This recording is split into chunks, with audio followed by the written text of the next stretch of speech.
The dick to the jokes that I am the butt of, at Ref Marsh, has joined the Terrible Wrestling Takes podcast. This is also a Wrestling on the Rocks buyback. Say hello, Marsh. Hey, hey. Already technical difficulties. It's all right. It's only the first buyback.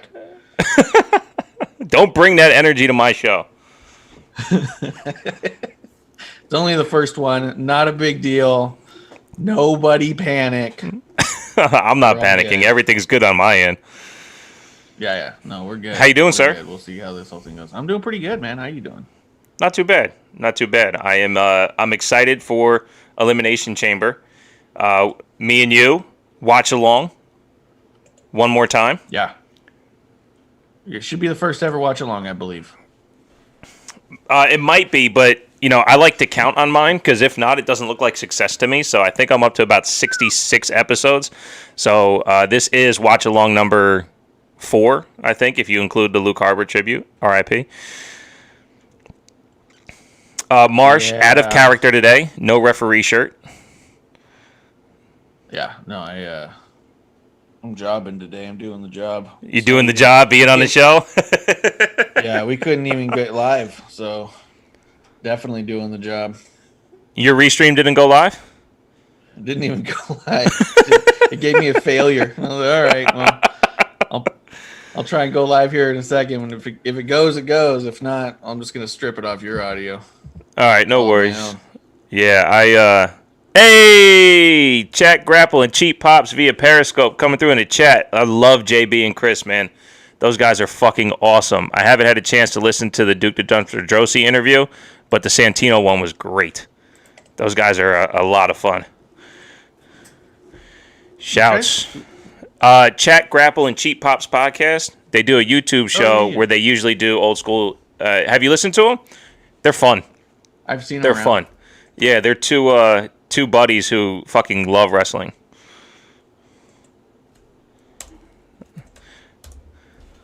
Awesome. Thanks for joining.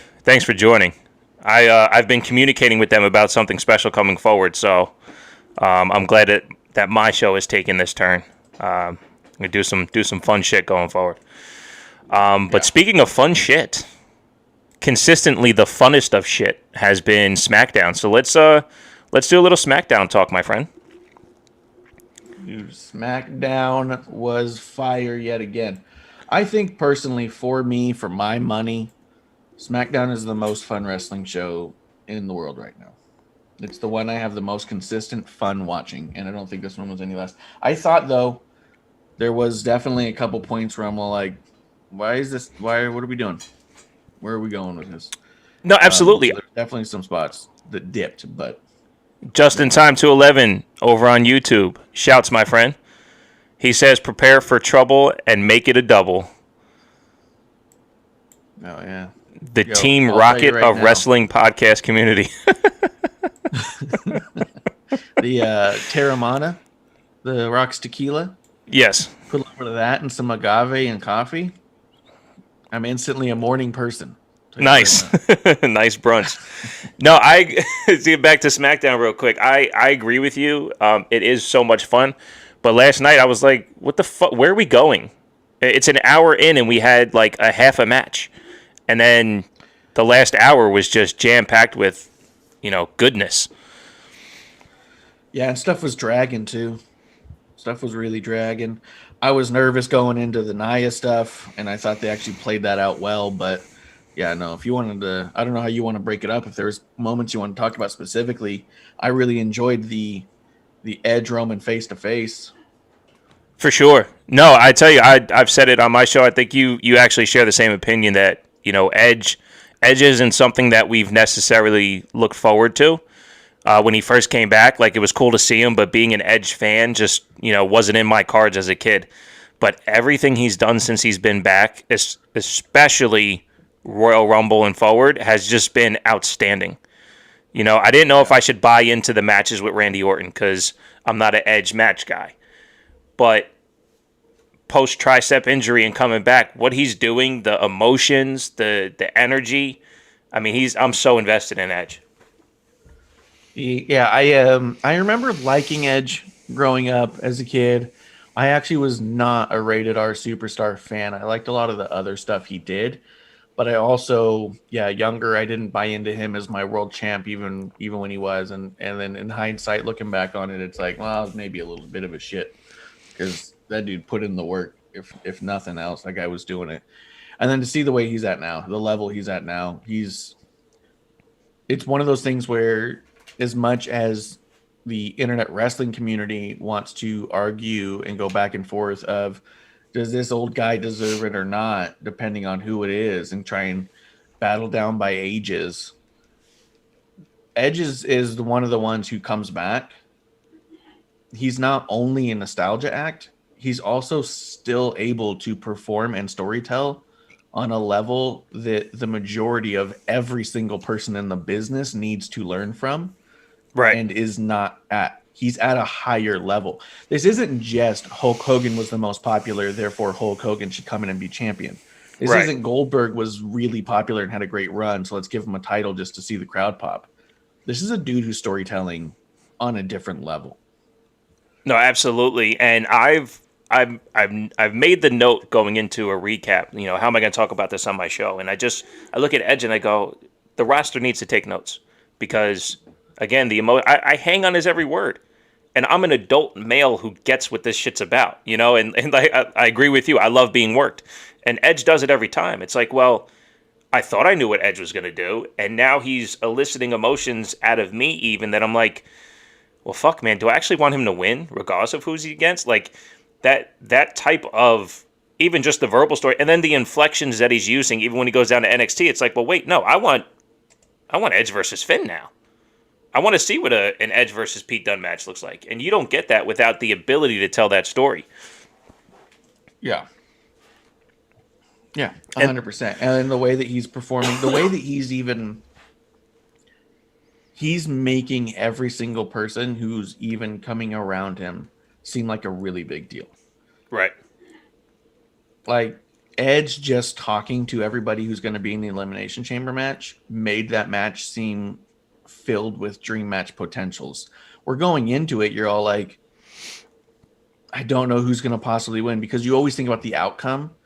And I think Edge is doing an amazing job of telling people to stop trying to just try to figure out the outcome and really appreciate the amount of outcomes that are possible and enjoy that ride, enjoy that story. Right. Right. You know what I mean? Right. Yeah, Him no, I going don't face to disagree. Like him talking to Kevin Owens, him talking to Daniel Bryan, the Sami Zayn coming out, so good, so Right. hysterical. The way he Right. comes out, the way he's rattling off, and Roman Reigns never looked at him. No, Roman is doing incredible shit, and that's not just being a fan. That is his ability to stay in character the whole time. It's approaching Undertaker level of not breaking his stoicism. It's incredible. Yes. Like he doesn't when he puts his hand out for the mic or the title, it doesn't move until it touches it, and he never looks at his hand to see if it's coming. He just waits. And and last night I thought maybe before the credits were going to roll that they actually were going to not get the title in time before the show ended. I thought he was just going to sit there with his hand out because they weren't going to get the title in time, and he never looked. He knew the title was coming. Yeah. It's intense. Oh yeah, it's and intense. Also because it's with Heyman. Yeah. You think Heyman's gonna fuck up his timing? You think he's gonna have the show? Heyman? No, that title's coming. Yeah, absolutely. He's not trusting just anybody with this stuff, you know. Right. Now, the way his gaze never broke Edge, and I do want to say this: Edge, when it cut in on him at one point, while Sammy's rattling, or right as Sammy got kicked, is when it was. It goes back to Edge, and it looked to me like Edge was trying not to laugh. Yeah, he was ready. He was ready. Yeah, he was ready to break, but Roman wasn't. Roman's all like, I don't even care. Yeah. Like. And the way Sammy was going, you knew it was going to be somebody hitting him some way that was going to make it stop. But I couldn't tell. Was Roman going to spear him? Was Edge going to spear him? Were they both going to Were they going to do the double spear? Yeah. So, yeah, they definitely didn't do the obvious. And then, for Jay to take care of it. And then We'll just keep it moving. Like that's Yeah. yeah. That Yeah. that just shows how everything revolves around Roman. It's such a great thing. Yeah. But Armageddon. since it started out that great, I'm gonna get into something that I absolutely could give a shit less about, and it's this new but old Seth Rollins. What was your thoughts on the promo? Because I heard the first three words and I just stopped listening. It's kind of feeling like a holding pattern to me. Like we have Seth Rollins back. They established he's a spit shined version of what he was. I don't know how much more establishment I need to have. I mean, he's a really well established character. It's the Messiah, but just a little different. So let's just get going. Let's roll with it. Why is it going to take weeks to get him to get into this match with Cesaro? Clearly there's reason for animosity on both sides. Clearly Cesaro's got this match in Elimination Chamber. Do you think this leads to Cesaro being screwed out of the Elimination Chamber on Sunday and Seth's putting himself in?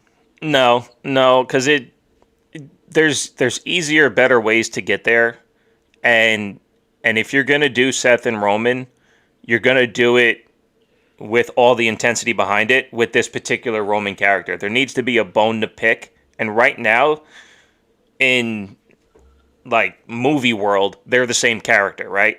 They both think that they're an entity above the rest. Well, that has to come to a head at some point. Where fucking Seth goes, well, I'm the savior of SmackDown, and Roman's like, yeah, but I'm the tribal chief. It's like, well, there's only room for one of us. I think they'll get there, but you can't. I don't think you put Seth in that match because I mean that's the one I want. So I'll wait for it when they give it to me. And my honest guess is, I think they know where they want to go. They might have just brought Seth back too soon because that holding pattern, we don't need it. He was already on it while he was on paternity leave. Like you don't need to be there, especially now that they're not traveling and everything. Yeah, I mean, I do think that they did need him to come out and do the leather suit one, where he comes out and talks about the baby, and you get the tease that he might be turning, and then you just realize that he's just having a kid made him kind of a bigger asshole than he was before, and you're like, okay, yeah, like I can dig all that, and I need that. So I think I liked the tease with the Burn It Down music. I think that drives people crazy, and I love that part. So you just think it's a bigger heel move? We're all getting worked. Oh yeah, 100%. I think they're using the Burn It Down stuff to turn heel was to get everyone all fucking riled up. And I think it worked. I think the fact he still wears a glove speaks to how much Seth Rollins pays attention to what people hate about him and just leans into it. You know how he started wearing a glove to begin with, right? No. So he broke his fingers. He broke 2 fingers, but didn't take time off. He taped his fingers up and put them in a glove so people wouldn't notice that he had broken his hand and was still wrestling. That's why at the beginning it was big and fluffy and weird. Gotcha. He had taped up broken fingers. See, I live in kayfabe. I don't listen to that shit. Oh, yeah. But what made it so good is everyone was like, what the fuck is going on with that stupid glove? He looks like an idiot in that glove. He needs to take the glove off. And he goes, oh. Yeah. I don't like the glove. That's why I like Baron Corbin. Baron Corbin's like, oh, these idiots are like, your vest is stupid. He's like, great, I just ordered more vests. Like, yeah. If it's going to piss you off, I'm going to do it. Twitter's like a cheat code, and so he feels bad. Oh, yeah. He's like, they just tell you what they hate. So do you think we get Seth on Sunday? Or it's more of a next Friday thing? Yeah. I think on Sunday, I think on kickoff, he's taking out Cesaro. Because there's a huge groundswell for Cesaro. People want Cesaro. He's doing amazing work. And I think knock him down a peg. Knock him down, take out that knee one more time. Yeah. Seth doesn't win the Elimination Chamber, and now at Fastlane you can have Seth and Cesaro, or you can just have that playthrough on SmackDown and see where it goes. I don't know if we get to Seth and Roman WrestleMania this year. I'm not against it if we do. And I think it's an easy story to tell. You tell Seth. Well, I think you have Seth go to Roman and say, "You're welcome. I've created you." Right. I think they got the Edge Roman thing locked in tonight or last night. I I don't think they're going to move from that. Another thing that I find a bit overdone on SmackDown is Big E and his whole lounge scene thing. I mean, this is what, the second or third time they brought out the couch and the fridge, TV tray. Yeah, I think for me it feels like, because the missus said that she loves Big E and how he looks and the presentation and everything, and I'm like, it's still too much New Day, and not enough of even just the Big E we got on Talking Smack when he was talking with Paul Heyman. Like, where'd that intensity go? As soon as he wins the title, he's back to clowning around, and it's hard to take a big guy like that seriously when he's still being too goofy.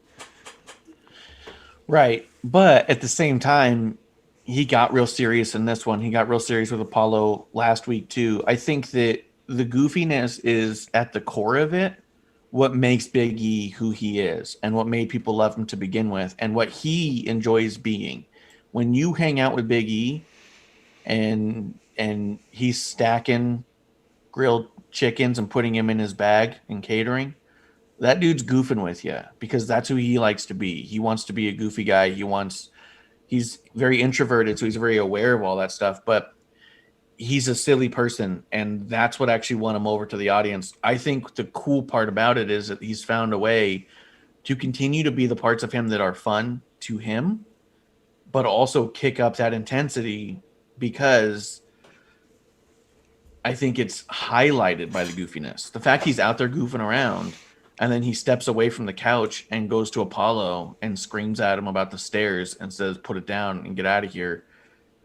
I mean, Apollo obviously didn't take that shit, but no, for sure. And I mean, I definitely agree. And I know so here's my problem. He comes off as better than, and I think when you do the goofiness before the seriousness, you show that place for vulnerability where you take your eye off the prize. Now, I don't need him to be mean the entire time, but I would like to see him just keep the intensity a little more so you don't get distracted. And him getting distracted by Apollo this time was even just more in the mentor role. When you look at who Big E and Apollo are on SmackDown, it's almost the levels thing again, like it was between Jay and Roman. Like, you're not at my level yet. You need to earn your way back to where you were competing for the title, let alone trying to actually have my title. So yeah. I feel like I can't take that part serious because I'm not seeing Big E take himself serious. So if he just came out and was serious and was stoic and was in everybody's face with an attitude, it would come off forced and silly in its own way. It'd be like, what the fuck is this? So last week he's rolling down the aisle, and this week now he's a serious guy because he has a title? Fuck that guy. Well, there's an in-between. There's an in-between somewhere. And I think that he's balancing that. I think the fact that he can be goofy makes it so when he's a little bit serious, it seems way more serious. At Just in Time on YouTube says, Big E feels like he is stuck in this I can be serious, but is still not serious enough phase. And to Marsha's point, I think this is just about growing himself and what he's going to be going forward. Because I think you're right. I think this is, at least the way I took what you said, this is going to be a maturation thing where it's all going to tone itself to the right ratios going forward. We'll get enough seriousness and we'll get enough of Big E's natural personality to make him look like we all think he is. But Apollo versus Nakamura wasn't bad. Not to talk about. Good match and the right person won. Yeah. Apollo's a loser. I'm just kidding, man. Apollo kicked my ass. And if he did, if Apollo Crews does kick my ass, I won't sue. He's allowed to, and I get it. No, and it was a good beatdown too. It was a good beatdown. It showed proper intensity. I still don't like the fact though that they gave us the tease of Apollo being next to Roman and he's not there all the time. I would like to see him there all the time. Maybe even in like a business shirt, like a long sleeve with the cuffs undone because they don't fit around his wrists, or his, the collar's undone because it doesn't fit around his neck. But he's trying to be something a little bit more serious. Find a seat at the table because, again, I won't forget it. Him just sitting on the couch next to Roman got me so invested. Well, since then he hasn't been next to Roman. Yeah. But since then, he's been doing his own thing, right? So he takes advice from he takes advice from Roman, Right. and he goes, I am going to go get what's mine. And he goes and he loses to Big E a bunch of times, and now he's interrupting Big E's match, and now he's losing in a one-on-one to Shinsuke. Who's to say his next step isn't to go back and say, okay, I thought I learned what I needed to learn, and it's not working. Yeah, but I think we could that's definitely get too back long there. I term hope for they the do. YouTube era. That's way too long term for the YouTube era. I try my gotta be a line. best. Yeah, I try my best to not be in meme culture and 30-second gifs or whatever. Like I don't know. Like I get it, and that makes all the sense. But when it comes to wrestling and how things are being laid out, I like to take what makes sense and just keep going. And him not being next to Roman, it's not clicking for me. It does now that you say something like that. So maybe we got to talk more often, just so I can understand what the fuck is happening. Yeah, or you could just come have a drink with me on my show. Do you have a spot open on Tuesday? Episode 1. If you have a spot Tuesday, open on Tuesday, I'll come by. Yeah, come by on Tuesday. Have a Fuck it, drink. I'll be there Tuesday. We're buying back. I mean, I think that a lot of people were even wondering what happened there. And and it's wrestling, every Yeah. now and again stuff just Yeah. drops off for no reason and there's no why, which was my complaint about the Lacey thing that we don't have to dig into. Was we also could have just moved on and forgot about it. Yeah. Um, Well, I but- got a Lacey question when it comes to us talking about Elimination Chamber. But that's neither here nor there. But I hear you, and Yeah. you're right though, because the cool thing about wrestling is it's a TV show, and the script can change whenever they want, and they can easily just Yeah. write that back next time. So we don't have to stay invested 100% of the time. Yeah. I also do think that sometimes long-term storytelling is not just us wondering what happened to something, but sometimes the writers remembering they did a thing and bringing it back. I don't think long-term storytelling is always as thought out as a lot of people think. And I think that's also Right. what makes the beauty of it, especially with wrestling. I mean, you have 100 shows a year, so you Yeah. can do that. So, and I also think that if you plan out for 2.5 years and you just stay the course, you probably fucked up a lot if you stayed the Yeah. course. Oh, 'Cause absolutely. The fans are, and everything's fluid. You know what I mean? So I think No, that there's absolutely. a balance. And I think even more than ever, because back in the 90s or even early 2000s, it's solely based on crowd response and merch sales on what's effective. Nowadays, there's tweets and comments and interactions. Excuse me, definitely during the COVID era, where it's 100% responses online to what's working. Yeah. The reason why they'll never get rid of Bad Bunny until Bad Bunny decides not to is because he's got a bajillion YouTube hits on the WWE channel. I mean, I believe he Yeah, he's a outnumbered future Hall of everyone. Yeah, for sure. I believe he outnumbered everyone combined on his Royal Rumble YouTube clip. I mean, I didn't do the math myself. I just kind of heard that, and it feels good enough for me to say. Yeah. No, there's no reason for it to not be true if you said it. We're journalists here. We Right. can make up facts now. All right, let's move. You had mentioned Natty on your show. Oh, It yeah. was basically the fan. highlight of your Thursday show because of everything that came out with. What We do you? talked more What about you? that than intended, I think. Yeah. Well, it's also the title of your Thursday show. Yeah. Yeah, Riot Squad versus Natty and Tamina. First off, for me, I'll never say it enough. The Riot Squad needs to fucking win. Ruby is an absolute gem as a wrestler. Liv has been getting immensely better every step of the way, every time she's on TV. The fact that the Riot Squad keeps eating L's baffles me. But if anyone can take a pin, it's Ruby. She takes a pin better than anyone else. She fucking loves taking pins. I I thought the match started off a little bit clunky, but towards the end, Yeah. it was a really good match. My favorite part, Billie Kay came out looking for a new team. She was wearing a Tamina shirt and kitty ears, so she knows her audience and who she's trying to attract to. Other than that, I thought it was a good showing for Natty and Tamina, and it seems like they are putting effort into women's tag teams. I think so too. I also think that Natty and Tamina are an awesome pairing to begin with them having both being of legacy, as it were. Yeah. You know what I mean? I think that it's, and both of them being relative powerhouses. I mean, Natty's not always talked about from a power standpoint, but I don't know if you ever seen any of her IG stories or anything. She's deadlifting as much as Mojo. You know what I mean? Like she moves people. There's a reason she's in the matches that in every match that she's in with multi people and gimmick matches, and people go, but why Natty? Well, because they need to make sure it happens safely, and they need to make sure people can get where they need to be, and she's going to do that. So I think that the two of them together is an awesome pairing. I agree with the Riot Squad. I mean, we said it a couple weeks ago. I think it was episode 1 that the Riot Squad seems to be back where they were before they broke up. Yeah. And in this weird spot, it appears that Liv and Ruby have switched, where now Ruby's coming off clunky and like no oil in the gears at first, and needing to get moving, where Liv comes in and she's looking smooth and strong.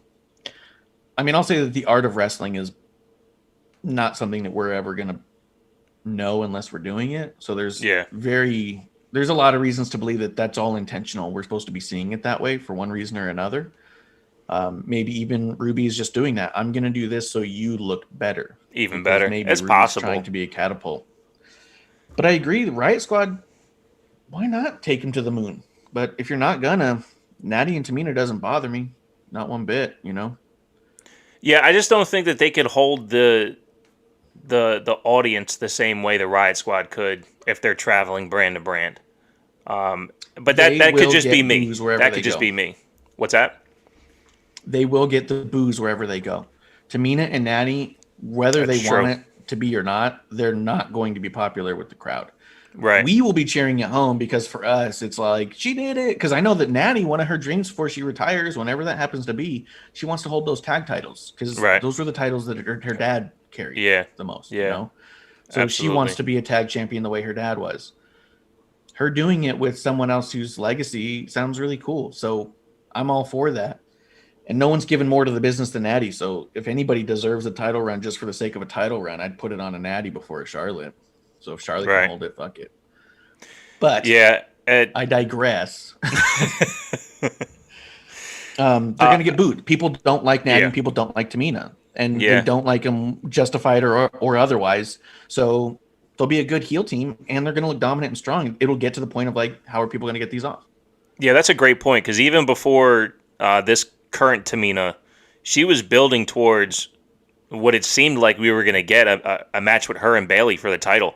Tamina was doing some of her best in-ring work over the summer, and they didn't quite pull the trigger. So, to your point, had a title shot at Money in the Bank. Did she? Yeah, that was the one where Sasha and Bayley throw water in her face, in Tamina's face, to get the win. It was a Money in the Bank match. It was actually a great Tamina match. If you watch it, it might be Tamina's best match in my book. Okay. Yeah, that was before I started doing this, so I don't remember. No, I barely remember yesterday. No, I honestly, I completely forget that. The only thing I remember about Money in the Bank were the cinematic ladder matches. It was awesome. So it's definitely worth going back and looking at. Just in Time in the YouTube chat says, if WWE have no interest in ever putting the Iconics back together, then they should have re-signed Jillian and kept Billy and her together. Her and Jillian are almost the same character. Who is Jillian? Hey, Marsh, carry the show because I don't have my charger on and my computer's going to die. Episode 1. Jillian and Billy. So the Billy and Jilly thing from Royal Rumble. Yeah, I could see that. I don't know what. I wonder if you saw the Iconics even in NXT. Billy Kay was really Peyton Royce's manager for the most part. I mean, more so than, I mean, maybe even just a valet, but for the most part, Peyton Royce was on a singles run in NXT, and Billie Kay was constantly out there. And every now and again, Billie Kay would have a match to defend Peyton Royce's honor for some reason or another. So when they showed up and they were like strictly a tag team, I remember thinking that was interesting. Splitting them up, I mean, I know it's the unpopular opinion. I was never entertained by them or their matches, so to me, it's neither here nor there. I'm not bothered by it. I'm not waiting for it to come back. I'm not excited by it either way. Billy doesn't typically make me laugh, although this one really got producer lady laughing over here when Billy came out. Yeah, Dressed with the cat ears. in the Tamina Yeah. Natty stuff, and then when they both laid her out, because she does take good bumps. She can flop like a fish, so that was good. And I thought it was good. suck. And I also like the bit of the storyline that is Billie Kay was desperately trying to team up with the Riot Squad who didn't want her, but Right. every time she got out there and interacted, they were getting losses. I like it the first time she's out there, because the Riot Squad is so afraid of them losing because of Billy, they get distracted to the point where she's helping Tamina and Natty win. So I hope that it actually flips the other side. Well, now she could potentially manage Tamina and Natty because she accidentally keeps getting them the win. You know what I mean? Okay, so a couple more episodes of her still trying, even though she's getting her ass beat. Yep. And they keep hitting her, and she's all like coming out with like a black eye or some shit. Yeah, no, absolutely. I tell you, and look, the Iconics for me too. Early on, the Iconic duo in NXT, it wasn't my thing. And as they grew on the main roster, I understood it more and more. When they stopped doing the over-the-top comedic stuff, and they got to wrestle that Aussie show where they won the tag titles, or did they win the match? No, I think they won the tag titles there. They won Either them way. at Mania. They won them at Mania. And then, Yep. okay. So, either way, It's the first time Bailey ate a pin that year. when they are together, they make sense. And that was my thing too. When you split them up, keep Billy around as the manager because of what Billy's doing now. Again, yes, it may not be for everybody, but she's strictly a mouthpiece. And like I said on my Monday recap, Peyton didn't have a microphone. And they had like a 3-minute promo segment together. And Peyton and Lacey Evans the only one with a microphone. So if Peyton's not going to talk and all Billy is going to do is talk, put it back together. Have the Iconics next to each other and let Peyton wrestle, and Billy can do the same shit she's doing. You know? And I think there's probably a reality to they were both holding each other back. it's possible. I don't think that the Iconics had anywhere to grow to. They had gotten their tag title run. They'd won it at WrestleMania. What were they going to do as a team after that? Oh, Billy just take a step back and let Peyton get a push with Billy's support. And you could even fake an injury on Billy. But the resume stuff is what got Billy in the talk. So I get that having them separate. Without that, we don't have this per se. But it's small. I think even as often as I complain about it or even talk about how much I love Billy on TV, it's such a small part of the show that I enjoy it. Asking for more, kind of just is what it is. I think it'll all play itself out anyway. Yeah. I don't know if they need to be together. I do think that they're both seeing more success now than they would have seen otherwise. I think Peyton's going through more growing pains than Billy is. Yeah. But I think that Well, she looked great on Monday. We didn't talk about that. Me and you, we didn't talk about that. She looked great in that tag match. I mean, she was the only one wrestling, of course, but every picture she posts on Instagram, I turn my phone off immediately so the wife doesn't catch me looking at it. And that's just on an accidental scroll through. She puts some pictures out, but you forget just by looking at those and everything else she does how much of an athlete she is. The way she was running the ropes and just her interactions with Asuka and Charlotte, it was fantastic. She's really good. Yeah. But we need, as I've said a few times, time on TV. She needs time on TV. She needs to be in the ring. She needs to be wrestling so we can give a shit. Not just her as Lacey's accidental sidekick. I don't remember exactly where it was. It might have even been on Stone Cold's Broken Skull with Bailey, where Bailey mentioned somewhere that wrestling Peyton Royce was a lot like wrestling Sasha Banks. That Oh wow. she thinks of Peyton on a similar level there, and that people just don't know that yet. We got to see it. That's why. Yeah, Speaking of 100%. Bailey, That's what I mean. That Peyton's going through more growing pains, but yeah. Speaking of Bailey, ding dong. number 2. Hello? She can count better than you can. Episode 2 of Ding Dong Hello. Dude, she got to episode 2. How do you get picked up for a second episode, man? I gotta get her secret. I need a turtleneck, is what it is. I don't have a single ref turtleneck. As long as you get a ref turtleneck and then cut out the chest like she did, that's the way to go. Oh yeah, no, that'll do it. I think every time. If you notice her first episode, she had kind of a black and white thing, so it was like ref chic. Yeah, You know, so maybe that was the catch. yeah. Well, this one was ref old school with the light blue. I think. It's got to be. It's got to be the light blue ref shirt. I mean, that's an homage if I heard any. Yeah, 100%. You know, I was a little surprised that this segment went off the rails, but the fact that Nia and Shayna were like hiding behind the ring to get behind the door and no one caught it on camera, I thought was phenomenal. I was like, wait a second, were they behind the door the whole time? I loved it. That was the best part to me, was that Shayna and Nia were arguably the most serious people in this segment. Yeah. By character alone, and they had done the most to make that gimmick work. The ding right part. They didn't want their entrance. They didn't want to do anything. We'll be hiding behind the door. Right. Now they overdid Laurel and Hardy trying to get through the door, and I was like, you didn't need all that. But I did. As soon as the doorbell rang, I was like, oh, please let them both be standing there. No one knew. Yeah, I said, I was like, wait, how are they behind the door the whole time? Like, because Bailey rips the door wide open. There's no way anybody's behind the door. Yeah, I got work, bro. Laying down behind that. So good, so good. And I love that for the rest of the segment, as people were coming in, Bailey's like, if you're gonna interrupt the show, can you use the door? Yeah, she tried to get Reginald to go behind the door. And then when Sasha comes out, she's like, use the door, idiot! Use the door! Yeah, it was great. It was great. I also enjoyed a segment with Nia Jax that was the first segment that it happened that didn't reference her hole directly or replay the video. Yeah. So I'm glad we're moving forward from that. Well, they did. I liked it during the match that they teased it as well. She missed a leg drop. Yeah. And they kept the camera on her. And you can see in her face that she's trying to sell that it bothers her. And she's also reminding herself, don't say it. Don't say it. So I think that's, then, I really like that. Corey said something about her tailbone.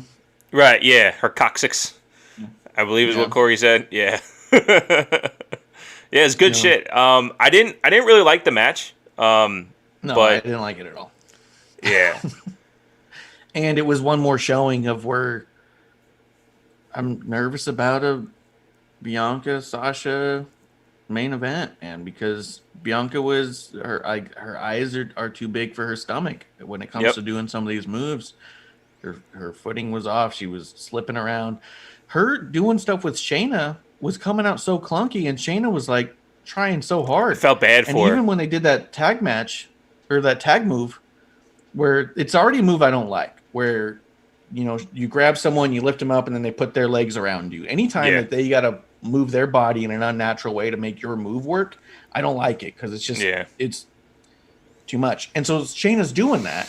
You even see her says, okay, now, like, she's like, okay, do it.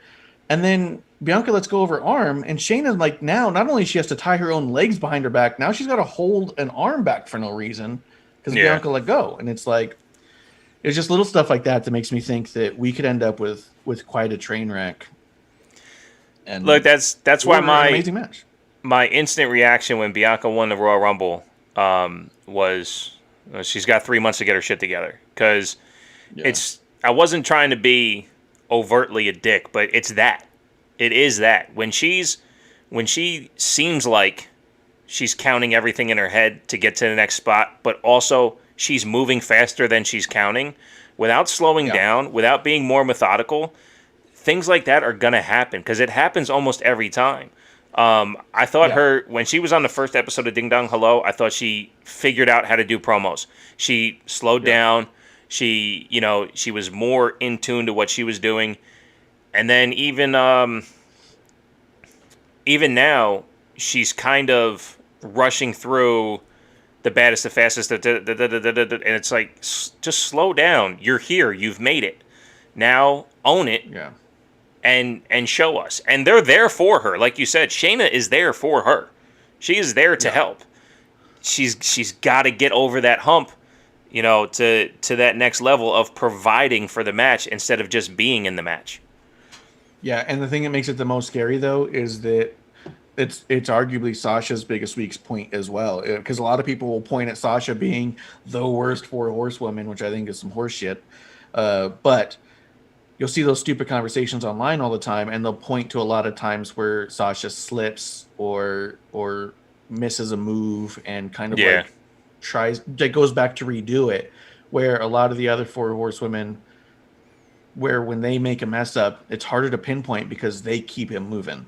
Yeah. And so my concern being that if Bianca's the same way as Sasha on there, you might end up in a spot that becomes very much like, okay, cool, let's reset and redo it. And you're like, okay, no, just move on. Like, well, that's why Bailey or Becky would be better in this particular setup for Bianca, because the first thing they would do, take out Bianca's legs, right? Take out Bianca's arm. Try to work on something that's going to get Bianca to slow down storyline wise, and now Bianca has to slow down. And usually with Sasha and Charlotte, that kind of thing doesn't happen. It's more about how well can I look. Now Sasha, and we don't have to go into a whole Charlotte session. I know we agree on a lot of what she does, but I think Sasha is there for the other partner a lot more than she gets credit for. I think she does a fantastic job of being there for someone else. But to your point, if it's, hey, Sasha, stand here while Bianca does this, and it's up to Bianca, and then, hey, Bianca, stand here while Sasha does this, we might be in for something that is a little off. Yeah, no, I think Sasha's 100% there for the other person as well. She makes, part of what makes her matches so good is she's definitely making sure the other person looks amazing. I think they both get in their head, wouldn't this spot be great right here? And then come hell or high water, they're going to do that spot, whether they're slipping, whether the foot slips, whether they've lost grip, and it's sometimes when you make those little things, you have to make an adjustment on the fly to make it look natural, and sometimes it stops looking natural. And that's my concern, is you could end up with a butting of the heads where we're going to do this, and by hell or high water, if we have to restart the match 4 times, we will. It's like, no. Right. But now, just in time in the YouTube chat says it's too obvious that they're going Bailey Sasha with Sasha Bianca. Do you think they're going too much with the frenemy, or is this just how the only way they feel like writing this? I have no idea why they would put Bianca and Sasha together this way. And to be quite honest, the fact that it's leading into a title match for them on a pay-per-view is upsetting. On a pay-per-view. Yeah, title match on a pay-per-view. Defending her title. Yeah. Yep.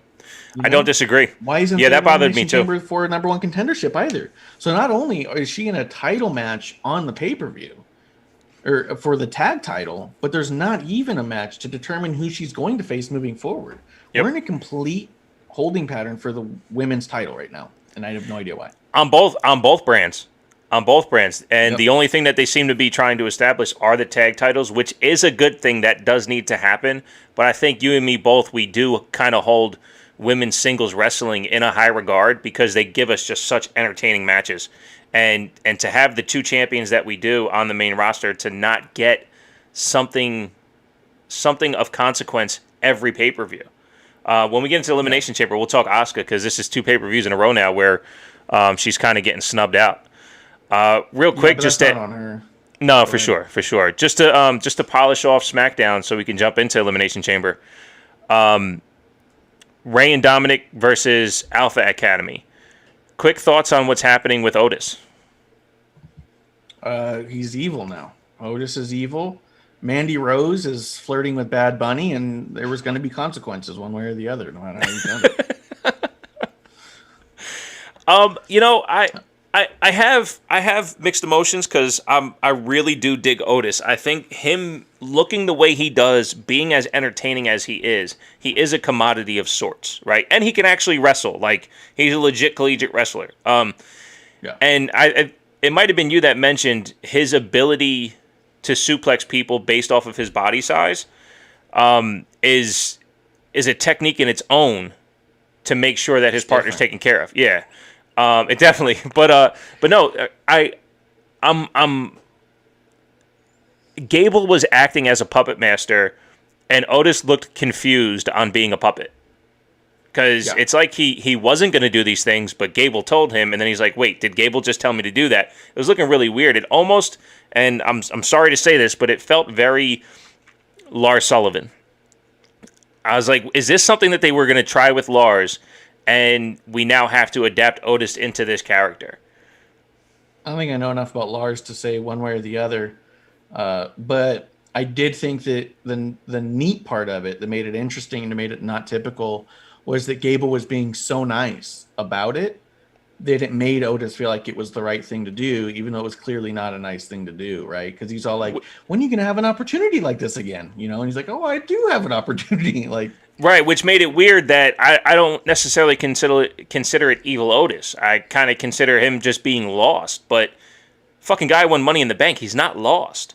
They're resetting this character into something else, and I'm lost. Yeah, I mean, well, it's like Chris Farley said in the land of the blind, the man with one eye is king, and in the land of the skunks, the man with no nose is king. Exactly. You know? All right. Other than that, the way they polished off SmackDown, I thought was awesome. It was they had a fun 6-man tag match. Sammy, Jay, and King Corbin versus KO, Daniel Bryan, and Cesaro. All 6 members will be in the Elimination Chamber on Sunday. There was no consequence to this match like there was in the Gauntlet match on Monday. It was just a 6-man tag match. Highlights. The one to get out of the way, Daniel Bryan gets the win, does the yes chant forever. Number 2, the highlight of the match, Cesaro doing the swing for about 4 minutes. And then number 3, the way we went off air. So you tell me a story, sir. What'd you think of this match? I love that he started doing the spin on Corbin. And he's like messing it up a little bit, and he gets it going again. And then they come back from commercial break, and he's spinning. And I just started laughing because I'm like, they want me to believe they were spinning for 4 minutes. This is amazing. He was, damn it. He was. Yeah. Ask anyone that was there. He was. Yeah. Well, when you're in the Thunderdome, it'll show you sometimes the match in between commercial breaks. It'll give you that anyways, but not always. And this made me wonder, was this one of those times where they were like, didn't give them that, so that way they would just also think that it's just been spinning for the whole time? I love it, man. It was so I good. thought it was great. Yeah, the match itself was fun. I mean, it's 6 guys who can really wrestle. What more do you want? Corbin's so big, and I even thought that the spinning made him look even bigger. Yeah, like you really could see how big he was. It was like he was so far away from Cesaro during the swing. Like, why is he so close to the ropes? Rey Mysterio never gets that close. Yeah, 100%. And then the way they went off air. I mean, in typical fashion, everyone in the match, they did the finisher merry-go-round. When I did not understand why Edge jumped in to be a part of it, though. That's what I was going to say. When Jay hit the super kick, why did Edge come in with a spear? I didn't understand that. Yeah, I couldn't figure out at all why Edge was at all involved in it, because he's had no contact with any of those guys. Right. And to be quite honest, I mean, the only interaction he had with Jay kicked Sammy. Right. What does fucking Edge care if he kicks Sammy? Like, it was weird. Yep. So I didn't understand it at all. It felt weird and forced in the moment, and then Roman shows up and spears Edge, and you go, oh, because they were trying to get to a Roman spear? Like, right, which again is forced. Yes. It's forced because it would make more sense that if Jay steps to Edge Edge spears Jay in the beginning of the night. By the end of the night, Edge is caught off guard by a Roman spear.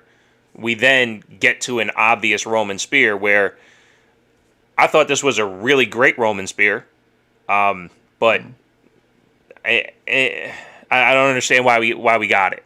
Except for the fact that it looks like now Edge has no choice because again the if we're going because Edge speared Jay, well Roman had what 8 seconds to get from the back to go spear Jay. Roman's really fast.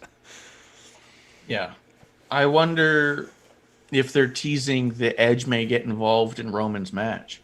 Because Edge came out in the beginning and was all like, oh, I'm the ultimate opportunist, but Roman's a scumbag for just wanting to take a fight after someone's already beat down. I wonder if he's going to try to come in and equalize that.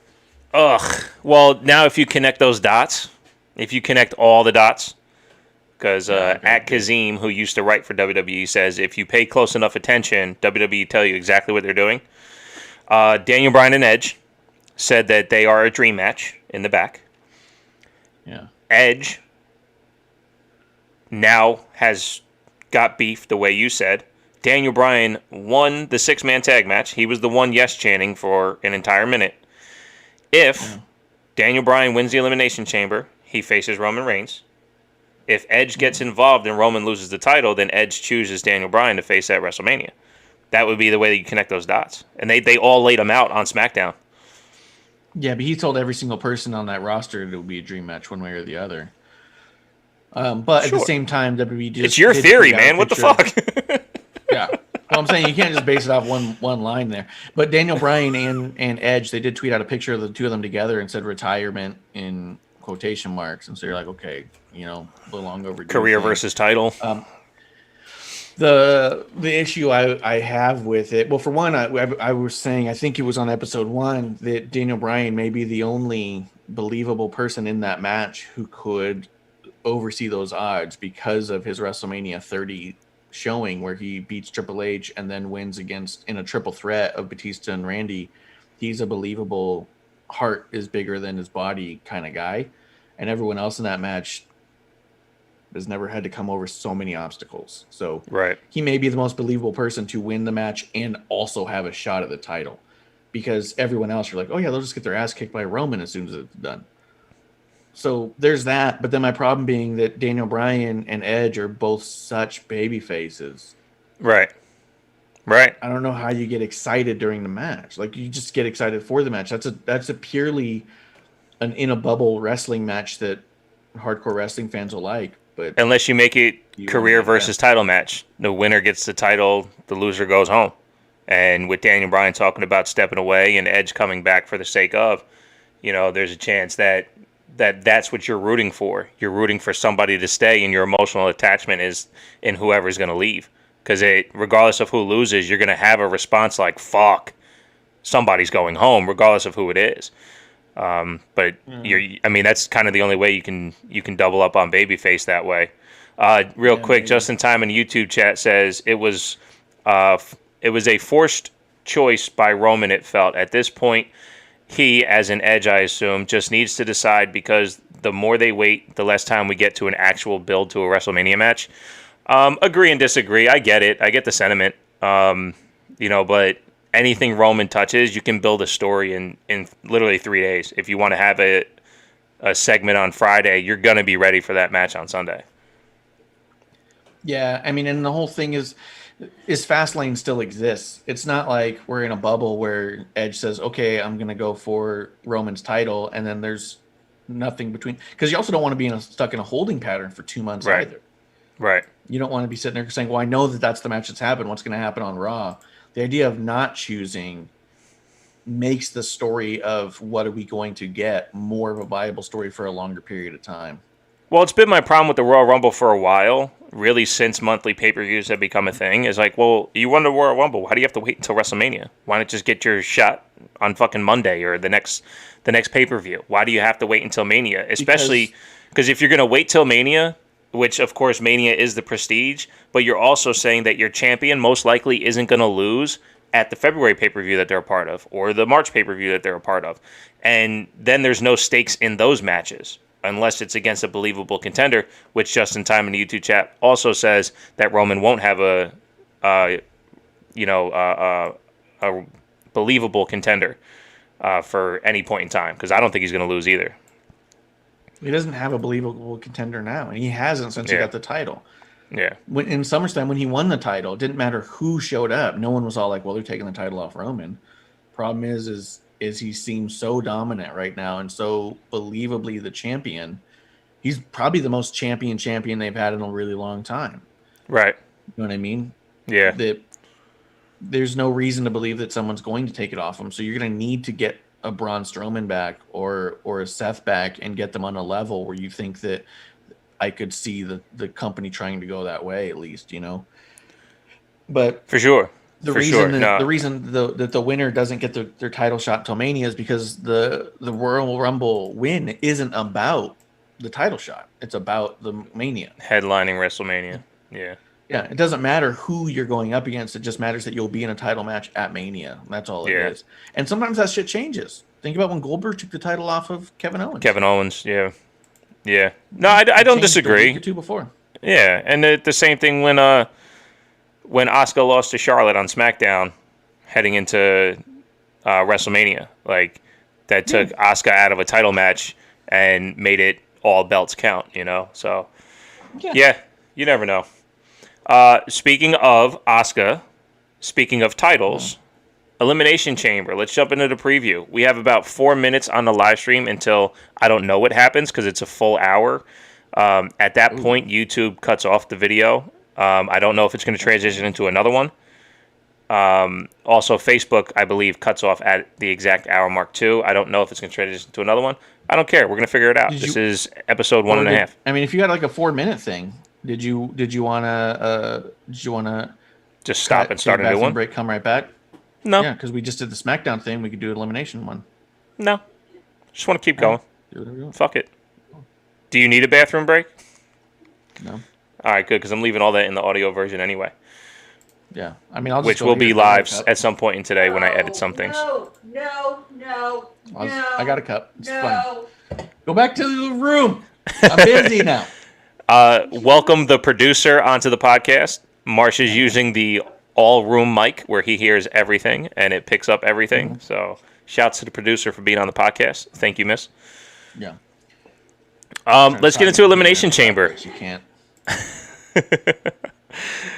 Get your mic set up done, man, where you can do dual. You got to do that voice meter thing I've been telling you about.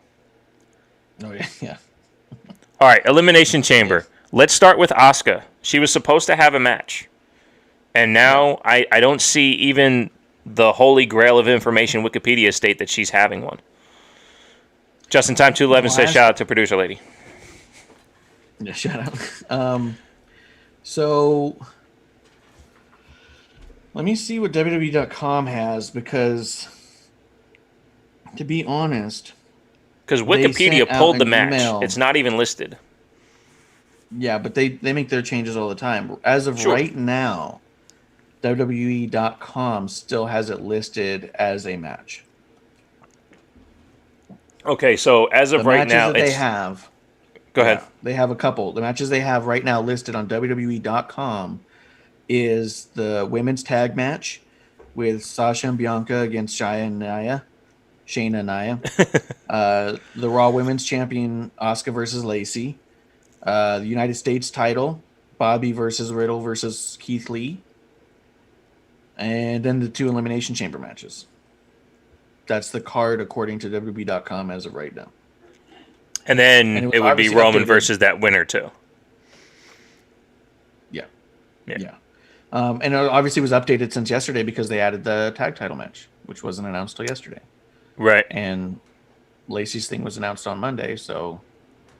Yeah, I found that interesting. I agree with you that since it's only been in character that Lacey's been saying the pregnant stuff, it's not like, I don't know if Lacey Evans is her real name or not, but if her person in real life hasn't announced it or her husband hasn't come out and said, yeah, this is happening, that maybe they're just vying for an angle of some sort to piss off Charlotte, or I don't know. But it, again, I've said it since fucking TLC. So much attention is being taken off of Asuka. Asuka is damn near a generational talent because when you factor in her age and ability, the fact that she's probably been wrestling like this for the last 15, 20 years, when women weren't wrestling like this for like 15, 20 years, you have her holding your title and she's not doing anything. She is the fourth member of whatever tag match is happening with her and Charlotte. It's a disgrace. Yeah. Yeah, I have no idea what's going on with Asuka. I do get the hunch that they're keeping the match on the card because I get the feeling she's going to come out and they're going to be like, well, we don't know what's going to happen. And then you're going to get Charlotte's music. Charlotte will come out, beat her in a minute and a half and be done. I don't want that. Justin Time in the YouTube chat says that as well. He agrees with you. I actually, the way to do this, in my opinion, is to have Alexa Bliss come out and scare Asuka again and find a way to take the title away from her. That's just my opinion. I threw on my Alexa Bliss shirt today and came up with that idea as I put it on. I was like, you know what? Yeah, this is who should face Asuka at Elimination Chamber. Find a way to make this happen. Right. I mean, she's the only one to touch Asuka in a singles match.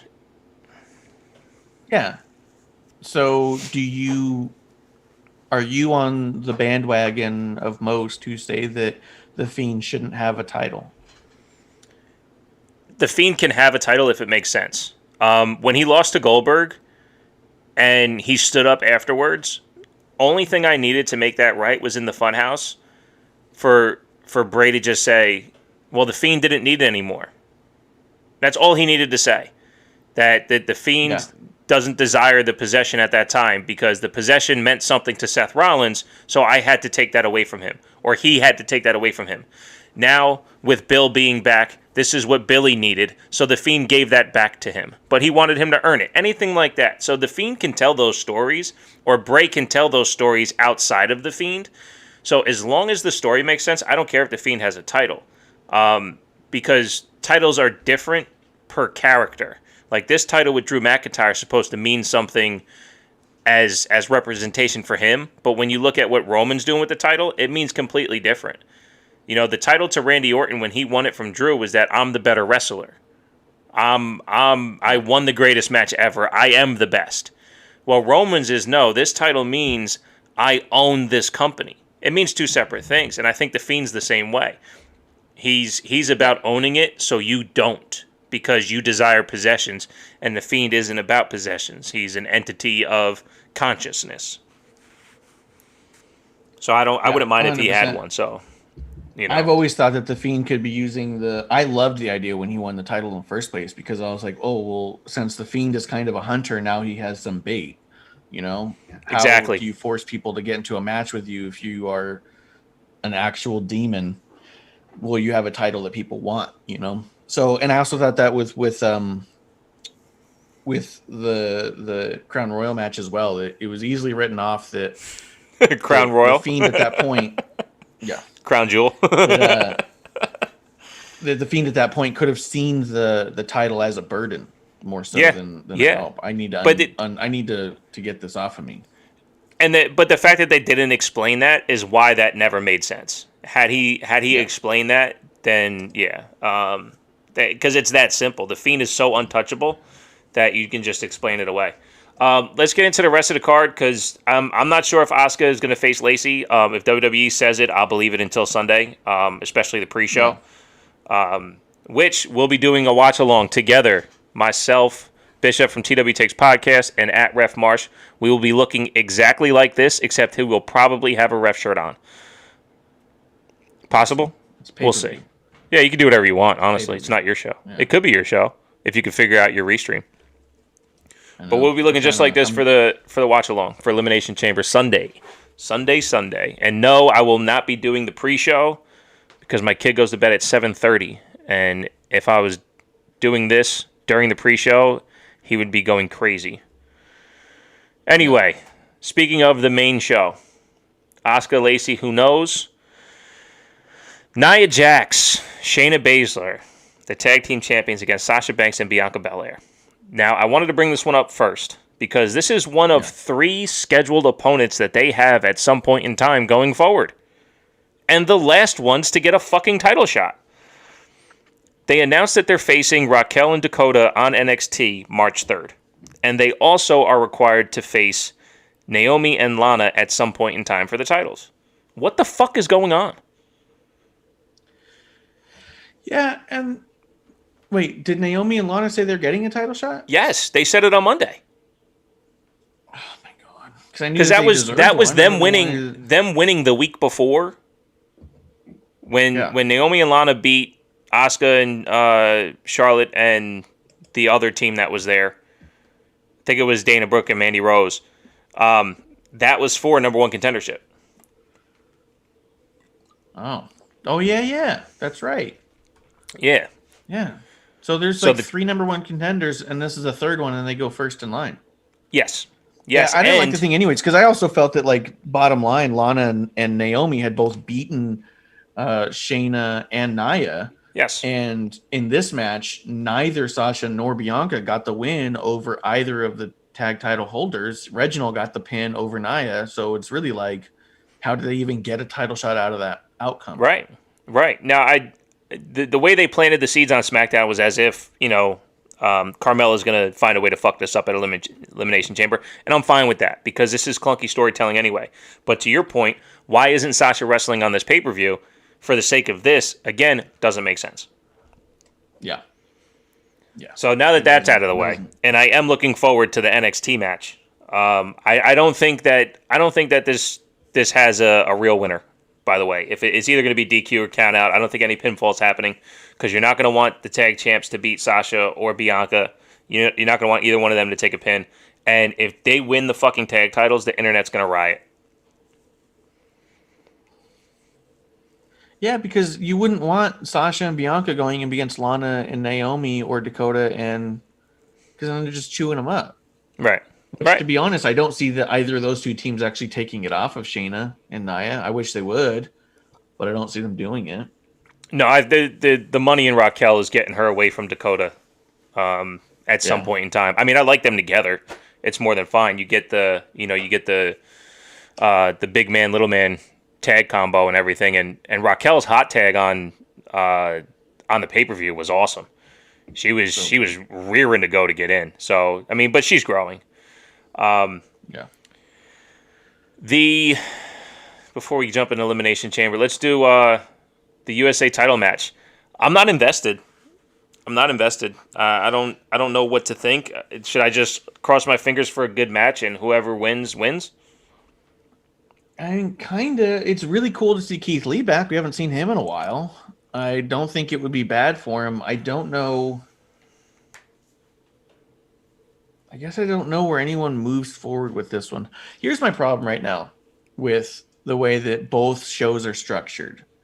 You've got Roman and Drew on top, and you've billed them both as the most overpowered characters that you've ever had, literally in the history of wrestling. You have both of them defeat legends left and right to say these two are going to be unstoppable forever. Yep. So where once upon a time, a Stone Cold would get the Intercontinental title to launch himself into the main event scene, the U.S. title and Intercontinental titles are the new cap.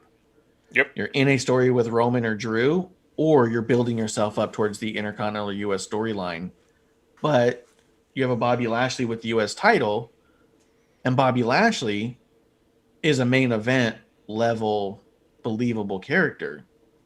He should be trying to take the title off of Drew. So I don't know if you take the title off him now so he can go that route. But then what? Then fucking what? So he can lose to Drew and go back to being a part of the Hurt Business without gold? Right. I just don't know where you go with these mid-card titles anymore.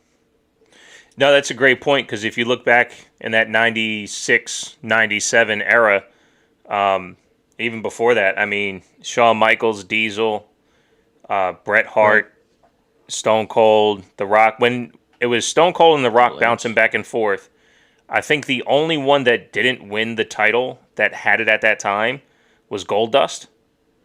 And, well, you know what? The Outlaws bounced it back and forth too. But there was a period of time where it was The Rock, Triple H, and Stone Cold doing the IC stuff. And The Rock, Triple H for the IC title, those matches were incredible. Yeah. And we get that level of performance on these mid card titles now. To your point, I mean, shit, fucking stunning Steve Austin made his name with the TV title or US title in WCW wrestling Steamboat. You know, to the point where he Yeah. was promised a Yeah. title shot of some point and tore the tricep. You know his story. I don't need to tell it, but I agree with you. I don't know if there's any lift after holding this title, but Lashley does look better than he ever has. Yeah. And if doing old school triple threat psychology here, that you put 3 in there so when the champ loses, it's not as big as loss, I'm okay with that. I don't want Riddle to win it because I wouldn't want to hear his promos going forward. I hate him on the mic. It really drives me nuts. And I think Keith Lee is a special talent. So the inconsistent booking or seeing him on TV, this and that, we haven't seen as much as we should. I would like Keith Lee, but the only way I want Keith Lee going is with a rocket on his back. So I don't know how we get there. Yeah, and Keith Lee's got more of a story with Drew than Bobby Lashley does. Yep. And the other thing Yep. is that, like, if you really think that Drew McIntyre is such a big fucking star, why does he have to have the title held hostage? Yep. How often was Stone Cold the champion? Rarely ever. How I was going to say that. Yeah, how when you long was look his back on title his reigns? run, he barely had a run. He barely had a title run, but he was always important. And that's my problem with Drew. Drew doesn't feel important. I would love for him to feel important, but everything he's doing doesn't feel important. It feels like he's preaching to me while holding the title, and then, oh, he wins again. And it's not even in a, like, I know you don't agree with this, but like Adam Cole. Adam Cole didn't lose a match forever, and I honestly thought he was going to lose a lot. And he overcame, Yeah. and he won. I don't feel that with Drew. I feel like I completely agree with you. He is being positioned as one of the top 2 most dominant champions of all time, and the other one's on SmackDown. They just keep padding his stats, you know? And with Roman, it actually makes sense because he's been there for so long and done so much, and the character believes that the pay of the championship, he's bringing back the winner's purse concept to a title. This title means I make more money. Therefore, I need to keep it to take care of everybody's family, and I'm this important. Makes sense why the Roman character would need to be unstoppable at least for a while. Right. Drew's just doing it because he he doesn't have much of a story there. Although he just wrote a book about being the champion, so that's a good baby face move. Yeah, right? He wins the championship, goes, I should write a book about this. This is how humble I am. I'm going to go ahead and write a book about it, take pictures of me reading my own book about me being the champion because I'm a humble, respectful champion. Okay. Right. Yeah, I agree with you. It is what it is. So he's in the chamber this Sunday, tomorrow as we're speaking. Drew McIntyre versus AJ Styles versus Jeff Hardy versus Randy Orton versus Sheamus versus Kofi. Drew McIntyre against 5 former champions. Yep. Sheamus will enter last. That is all we know. Yeah. What I think you know that nobody else does is who's winning this match. Miz? It's not a bad call. I think it's going to be Sheamus. I do. Yeah. I think that Sheamus gets this one on here. I know Kevlar believes that since Drew took the loss on Raw, there's no way he's taking the loss on the pay-per-view just straightly from a booking standpoint. Yeah. But I think that they needed to create a believable. The argument can be made both sides. You needed a believable concept of loss, so the match actually feels important because he's been unbelievably successful. And I mean that from a believability standpoint, not from an exaggeration standpoint. Right. Unbelievably successful in every single match he's ever in, taking on 2-3 people at a time.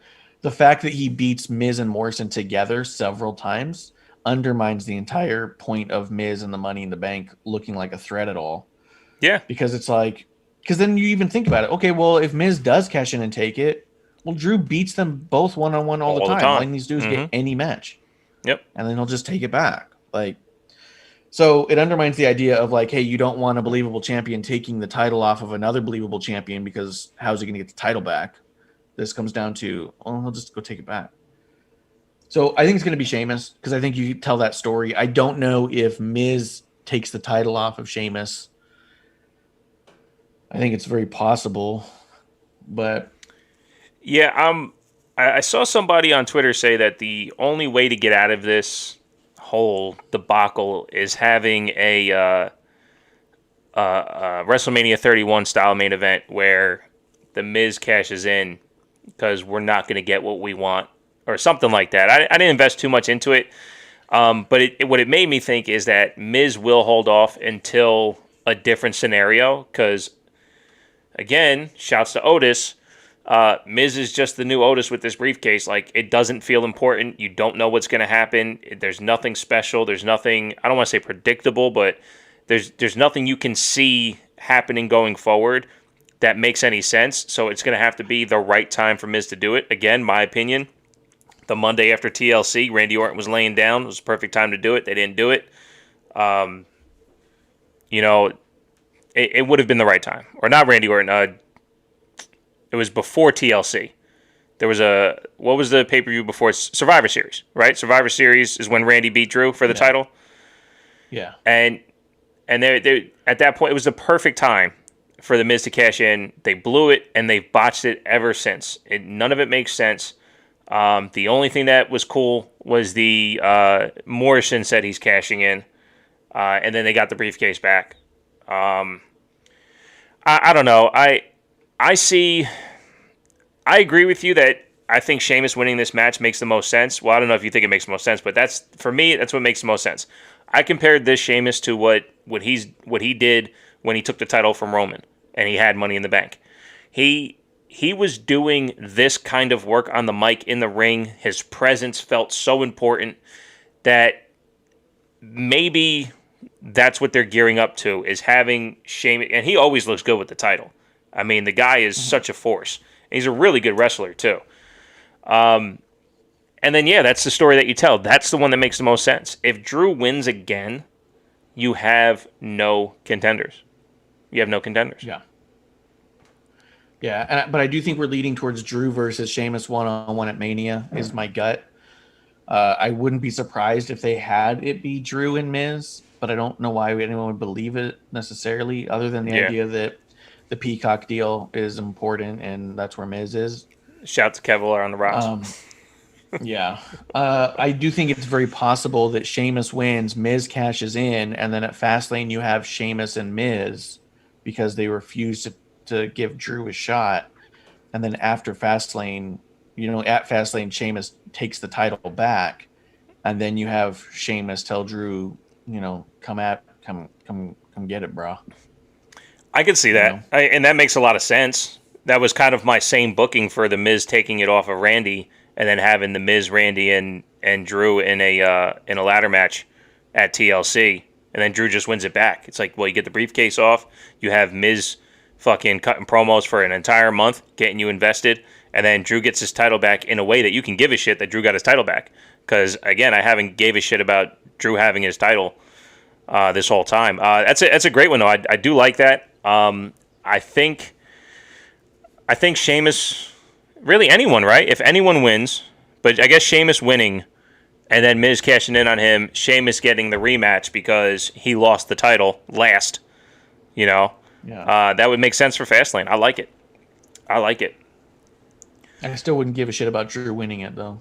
But I think that's what they're trying to do, is give Drew a championship win at a Mania with fans. With fans, yeah, I can see that. And hey, I'll give them the credit. If they take that step, if this does happen, if they go from Elimination Chamber to Mania with what we just laid out, which is why I hate fantasy booking, because now I'm looking forward to something.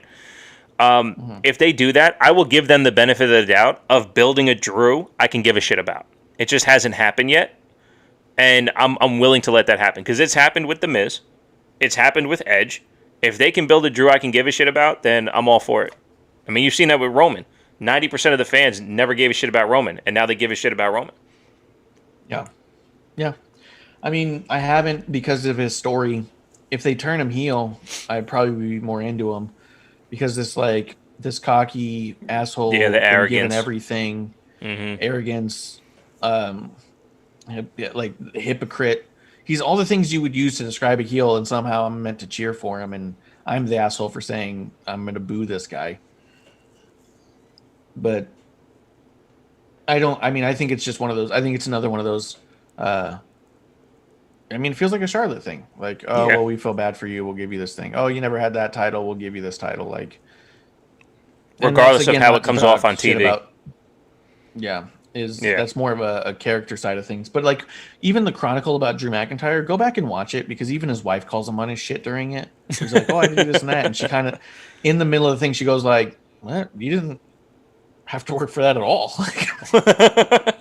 And he just kind of like goes like, um, yeah, he's not a relatable character. Yeah. Yeah, for sure. All right, let's move on to the last two matches. They coincide with each other. I'm pretty sure this will start off the show just to make sense. If it doesn't, that's even better for Roman's character. But the men's Elimination Chamber match for the number one contender of the SmackDown's Universal Champion to face Roman Reigns, Jey Uso, Kevin Owens, King Corbin, Sami Zayn, Cesaro, and Daniel Bryan will all be in the Elimination Chamber. Winner faces Roman. Who's facing Roman? Miz. Miz is gonna go home with 2 titles. I got no clue on this one, man. Like, I mean, obviously you can easily go the Kevin Owens route, but it's kind of been there, done that at this point. You have to do something more to make it a little more interesting. Like, I think Kevin Owens has every reason to be in there fighting and giving it his all and putting on an amazing show. I think that I'd like Baron Corbin to be in the main title picture, and I have for a long time, but I don't think his Yeah. character is at that point right now. And I think that the groundswell is behind Cesaro, but he's clearly in a program with Seth, so I don't know. I mean, Daniel Bryan seems to me to be the only one who's believably going to win this one, and do I think that he's actually going to take out Roman after the fact? And I mean, no, I don't. Well, yeah, I think it's a foregone conclusion that whoever Roman faces, the deck is going to be stacked, unless an Edge interference costs him the title. I don't anticipate Roman losing that match, so that's almost inconsequential, unless as you say, Corbin's name. That's the only person I want to see standing next to him in an actual like perspective of the match, how it would look. Those two guys slugging it out, we need that. We need that program. Yeah, and I know a lot of people didn't like it when it was happening at the time online, they were saying, back when they did all the dog food stuff. But it was a good program, to be quite honest. And honestly, I went to a live taping of SmackDown one week, and it was during that program, and the untelevised main event to be on after they did the main event tapings for the 205 Live and stuff was Corbin and Roman, and they were announcing it over the loudspeaker over and over again, and nobody left, man. Yeah. People sat through 205 Live to go for that show. There was a few people who left for 205 Live, and you saw them file back in when they heard Roman's music. People stayed to see Roman and Baron, and people were on their feet. It was loud. It was active. This was after a SmackDown and a 205 Live. This was 3 hours in. 3 hours later. People were screaming. Yeah, I remember looking around just being like, this is insane, because people were like pretending online like nobody cares. Right. This is why the company knows he's somebody, Yeah. Yeah. So Yeah, I agree. and this particular Roman, when he's reduced the athleticism and made it more badassery, I think is just perfect opponent for Baron Corbin. I mean, what we had before was character versus character. I think if we get them again, it's going to be man versus man. And Yeah. in no disrespectful context, it's just the two of them just going at each other would be fucking phenomenal. I for one, great. I would like to see that, but I want to see something different. So I don't want Jey, KO, or Daniel Bryan, and I don't think King Corbin's going to happen. So it's either going to be Cesaro or Sami Zayn. And I think you're right that Seth may take Cesaro out of this. Yeah. And I'm what I think, wondering- because of what I just said. I'm wondering. I'm The wondering. fact that it's hard to pick anyone. That's why I'm like, I Yeah, think it probably is going to be a Seth. but I'm wondering if Sami Zayn falls into the title opportunity, how well that works with his character. Oh, Not like gets the opportunity by accident, because he keeps saying that everyone's against him, it's a conspiracy, all that shit. But like all of a sudden he finds himself in position for the Universal title. It blows up his character, but it doesn't. You know what I mean? And I think that would be a really good look. Plus, that match would be fucking awesome too. It could be, and I think that how great would it be if Sammy got the 10 count victory, did not take the title. That'd be something else. That'd be something else. That'd be something else. It fucking better not happen. Because of how slow Roman moves and stuff, imagine he gets Roman on the chase. He gets the 10 count victory, starts to celebrate because he got the win, but then also realizes the title doesn't change hand on a count out. And then it furthers his conspiracy. They're against me. I finally get my chance. I get a win. I beat the Universal Champion, but I don't get the title. Right. The 10 count is more difficult than the 3 count. Of course I should get the title. You know what I mean? That would definitely work. I don't think it works on Elimination Chamber, only because we're building this stuff so much more important than Sami Zayn. Nothing's more important.